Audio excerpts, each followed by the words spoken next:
നമസ്കാരം. സ്വർണ്ണക്കടത്തുമായി ബന്ധപ്പെട്ട കേസിൽ കന്നഡ നടി രന്യ റാവുവിൻ്റെ 34 കോടിയിലധികം രൂപയുടെ സ്വത്തുക്കൾ കണ്ടുകെട്ടിയിരിക്കുകയാണ് എൻഫോഴ്സ്മെന്റ് ഡയറക്ടറേറ്റ്. വിക്ടോറിയ ലേഔട്ടിലെ റെസിഡൻഷ്യൽ വീട്, ബംഗളൂരുവിലെ അർക്കാവതി ലേഔട്ടിലെ റെസിഡൻഷ്യൽ ഫ്ലോട്ട്, തുമക്കുരുവിലെ വ്യാവസായിക ഭൂമി, ആനേക്കൽ താലൂക്കിലെ കൃഷിഭൂമി എന്നിവയാണ് കള്ളപ്പണം വെളുപ്പിക്കൽ നിരോധന നിയമപ്രകാരം താൽക്കാലികമായി കണ്ടുകെട്ടിയിരിക്കുന്നത്. ഈ ആസ്തികൾക്ക് ആകെ 34.12 കോടി രൂപയുടെ ന്യായമായ വിപണി മൂല്യമുണ്ടെന്ന് ഉദ്യോഗസ്ഥർ പറഞ്ഞു. ഇന്ത്യയിലെ വലിയ സ്വർണ്ണക്കടത്ത് റാക്കറ്റിനെ കുറിച്ച് CBIയും DRIയും നൽകിയ പരാതിയുടെ അടിസ്ഥാനത്തിൽ റാവുവിൻ്റെ കേസുൾപ്പെടെ ഫെഡറൽ അന്വേഷണ ഏജൻസി PMLA കേസ് ഫയൽ ചെയ്തിരുന്നു.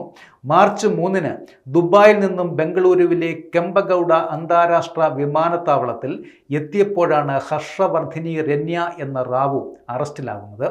രഹസ്യവിവരത്തിൻ്റെ അടിസ്ഥാനത്തിൽ DRI ഉദ്യോഗസ്ഥർ ഇവരെ കസ്റ്റഡിയിലെടുക്കുകയും 12.56 കോടി രൂപയിലധികം വിലമതിക്കുന്ന 14.2 കിലോഗ്രാം സ്വർണ്ണക്കട്ടികൾ കണ്ടെടുക്കുകയും ചെയ്തിട്ടുണ്ട്.